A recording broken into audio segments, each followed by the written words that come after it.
In this video, we're going to be talking about the best gaming PC for $700 in the month of May 2019. I haven't updated my gaming PC builds for a while, especially the $700 one, and I figured it would be a great time considering the launch of some awesome new CPUs, as well as some really cool graphics cards from NVIDIA, which we are going to be taking a look at today in this video. By the way, guys, all of the parts can be found listed and linked down below in the description, and I also have a really cool article about this on my website, which I will also link down below if you want to read and check it out. It's going to be more of a full, in-depth, comprehensive guide, but for now, we're just going to go over briefly the parts and why I picked them, and probably going to have some gameplay in the background for you guys to watch while I'm talking. So, yeah, let's get started with the processor. I went for a Ryzen 5 2600. This is a 3.4 gigahertz processor with 6 cores, and it also has multi-threading, which means that it actually has 12 threads, or 12 cores total, 6 physical and 6 theoretical. But it's a really awesome CPU, especially for a budget computer like this. Now I know $700 is a good bit of money, but you could be spending a bit more. You could be going for like $1,000 gaming PC, in which case you might want to go for an Intel CPU. But the good thing about gaming is that any well-optimized game is not going to draw from the processor too much. It's just mostly going to depend on the graphics card to render most of the 3D objects and whatnot in the game. So as long as you have a comparable CPU and it keeps up with your GPU, you will be just fine. And this CPU, like I said, it has 6 cores, so it is definitely going to be great for streaming, rendering, editing, video editing. Like I said, Photoshop, whatever you want to do with it, it can handle it.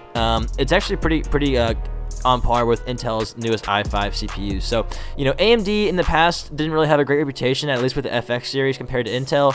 But with their new Ryzen line, they're actually doing well, and AMD has made a big comeback, and it's only $164 at the time of this video, so it is definitely an affordable CPU for this build, and it's going to be a great option. So going into the motherboard, I actually went for a Micro ATX motherboard. I went for the MSI B450M Gaming Plus. This motherboard does support DDR4 RAM up to 3466 megahertz.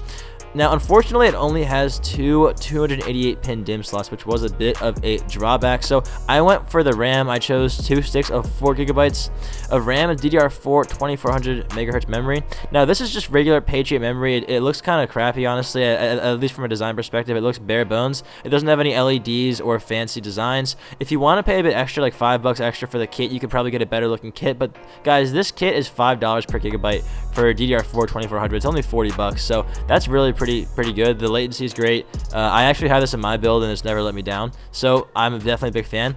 One thing to note though, if you do plan on upgrading to 12 or 16 gigabytes in the future, well, if you can't actually do 12 with this unless you have, I don't think you can get 6 gigabyte sticks, but if you wanted to do 16 gigs in the future and you buy the 2 sticks of 4 gigabytes, you're gonna have to get rid of your 2 sticks of 4 gigabytes. You could sell them and then buy 2 8 gigabyte sticks to have a total of 16. Or if you wanted to leave room for upgradability in the future, you could always go for one 8 gigabyte stick, a single one, and then you could get a second one later on down the road. But I would advise you that having 2 RAM sticks is going to be faster than one, because then your computer can harness the power of dual channel memory. I'm not actually sure how much of a significant boost it is in performance. I don't think it's all that much, but technically it would be better if you had dual channel going on instead of just a single channel. For the storage, I went for a Kingston A400 240 gigabyte 2.5 inch solid state drive. I know this isn't a top of the line drive, at least it's not like a Samsung Evo or anything, but this is another great SSD because it's pretty cheap. It's only $30 and you're getting 240 gigabytes of solid state drive storage, so that's really fast. Now, you might want to install a 1 terabyte mass storage drive later on. You can pick up a Caviar Blue 1 terabyte 7200 RPM SSD, mechanical hard drive. That is pretty standard these days, and that's going to cost you around $50, maybe $45 if you can find it on sale, but definitely a great form of mass storage for any of your extra applications, movies, music, whatever other files you have on your computer. But from a purely gaming standpoint, you can definitely fit your Windows operating system, your drivers, and a few of your favorite games on this SSD. If you're the kind of person who's got 1,000 games in your library and you'd like to have them all installed at once, this isn't going to cut it. But you can always add another drive in the future. And believe me, guys, if you have a choice between an SSD or a mechanical drive, go for the SSD every time. The difference is night and day as far as boot times go. Like my computer, before I had an SSD, would take 5 minutes for it to be completely off to ready. And by that I mean, like, it probably would only take 2 minutes or 3 minutes for it to actually get to the Windows home screen, but the problem is it still wasn't very responsive, and I had to let it warm up, if you will. If you have that problem, it's probably because you are on a mechanical drive. So if you want your computer to be a lot faster, like once I switched to an SSD, my computer was booting in a matter of it boots in a matter of 30 seconds, and it's ready to go as soon as I press the power button. There's no delays or anything, and the computer just feels a lot more responsive overall. I kind of forgot what it was like to have a mechanical drive. I mean, I still have my own mechanical drive for mass storage, but as far as having a mechanical drive with your Windows loaded onto it, I forget what that was like, because it's just been so long, but I could never go back. I just remember programs would always be taking a long time to load, and my computer just didn't feel very responsive. In my task manager, I saw my disk usage was at 100% all the time for no reason. It's just a headache. So yeah, the SSD, definitely a good call. Next up, the GPU. I am very excited about this one. It's the MSI GeForce GTX 1660 Ti 6GB Ventus XS OC video card, and this is coming in at $280, but this is one of the best video cards on the market right now, in my opinion, especially if you're talking about bang for your PC gaming buck. It actually is on par, and in some instances outperforms the GTX 1070. And like I said, it's only $280, so it's like $100 cheaper than you could find the 1070, and it's gonna perform better. Now, to be honest with you guys, I'm not totally sure why NVIDIA skipped. They went from 1060 to 1660. Kind of trolls on their behalf. It doesn't make any sense. Like a first grader could do a better job with patterns than that, but.